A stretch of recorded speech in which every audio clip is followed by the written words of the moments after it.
क्या आपने कभी सोचा हिस्ट्री सिर्फ कुछ ही लोगों को क्यों याद रखती है? क्योंकि जब करोड़ों लोग किसी और का इंतज़ार कर रहे होते हैं, तब कुछ लोग अकेले खड़े होने का फैसला करते हैं। आज सोनम वांगचुक सर उन्हीं लोगों में से एक हैं। एक ऐसा इंसान जिन्होंने भारत की सेवा स्लोगन से नहीं, एक्शन से की है।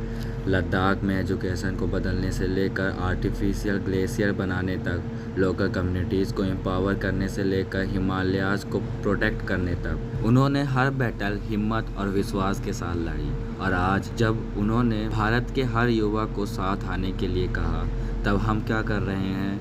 हम हमारे घरों में बैठकर रील्स स्क्रॉल कर रहे हैं, बदलाव की बातें कर रहे हैं, लेकिन खुद एक बदलाव बनने के लिए रेडी नहीं है। हमें पता है करप्शन, इनजस्टिस, ये सब भारत को एक दीमक की तरह खा रहा है, पर फिर भी हम वेट कर रहे हैं एक और जान जाने की, और स्टोरी या स्टेटस में लेजेंड नेवर डाई और लेजेंड लिव फॉरएवर की फ़ोटो लगाने की। सोनम वांगचुक सर ने बदलाव की नींव तो रखी है, लेकिन कब तक एक ही इंसान पूरे देश का बोझ उठाएगा?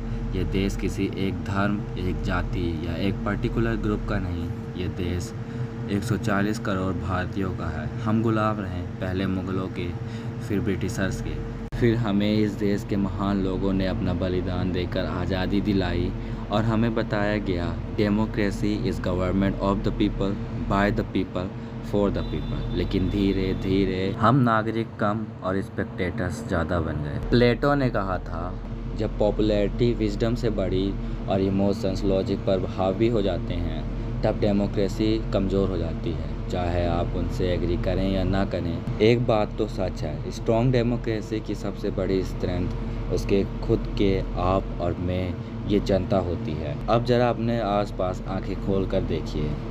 हम औरत को देवी बोलते हैं, लेकिन यहाँ हज़ारों लाखों औरतों का शोषण होता है।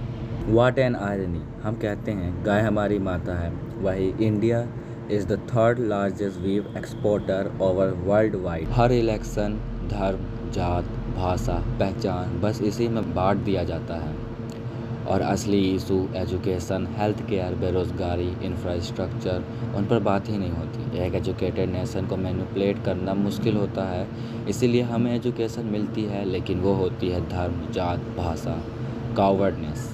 व्लादिमीर लेनिन ने कहा था, if you want to destroy a nation, destroy the thinking of its youth. मतलब अगर आप किसी देश को बर्बाद करना चाहते हैं, तो उस देश के युवा की सोच को ख़त्म कर दें। भगत सिंह ने कहा था, merciless criticism and independent thinking are the two necessary traits of revolutionary thinking. यानी सवाल पूछना, सोचना और सच की तलाश करना, यही एक जागरूक नागरिक की पहचान है।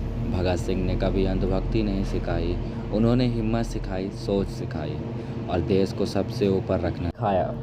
उनकी सोच को अपनाना होगा। ये देश तब नहीं बदलेगा जब गवर्नमेंट बदलेगी, बल्कि देश तब बदलेगा जब उसके लोग सोचना शुरू करेंगे।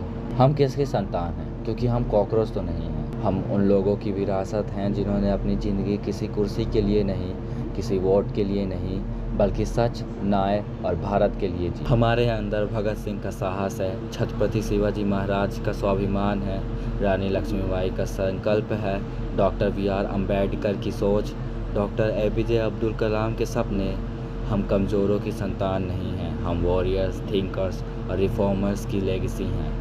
और अगर हमारे पूर्वज अन्याय के सामने नहीं, तो हम क्यों झुकें? और आज इस देश का हर एक जागरूक युवा आपके साथ है, सोनम वांगचुक सर। अटल बिहारी वाजपेयी ने कहा था, सरकारें आएंगी, जाएंगी, पार्टियां बनेंगी, बिगड़ेंगी, मगर ये देश रहना चाहिए, इस देश का लोकतंत्र अमर रहना चाहिए। जय हिंद, जय भारत।